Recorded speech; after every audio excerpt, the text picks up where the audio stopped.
Hi, Steve Kirsh and Yogi here with the answer to today's adoption question. The question is, what has changed over adoptions in the last 34 years which you think is significant?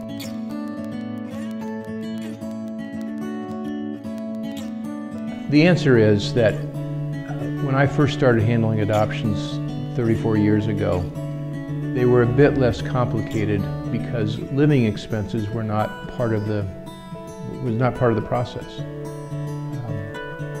The introduction of living expenses has complicated adoptions significantly, not because living expenses in and of themselves are bad. I mean, frankly, if a mom can't get herself to the end of her pregnancy, we're not really offering her much option to carry a baby to term. Indiana law limits living expenses to $3,000 during the entire pregnancy. And some would argue that that's not enough. That's not enough to get a mom to the end of her pregnancy, but the law is what it is. The problem is that with the introduction of living expenses, there's no way for adoptive parents or adoption attorneys to know that a woman is really sincere about adopting and is not just trying to collect the money. I hate to say it so frankly, but that's the case.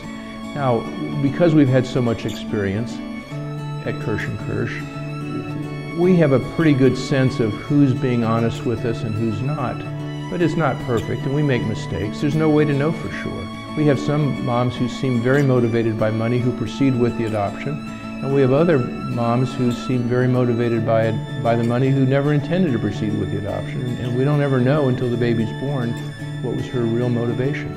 And even after the baby's born, we don't know that she had a good faith change of heart about adoption, or she was never intending to proceed with adoption. So I would say that the introduction of living expenses has certainly complicated the process in adoptions in Indiana in the last 34 years.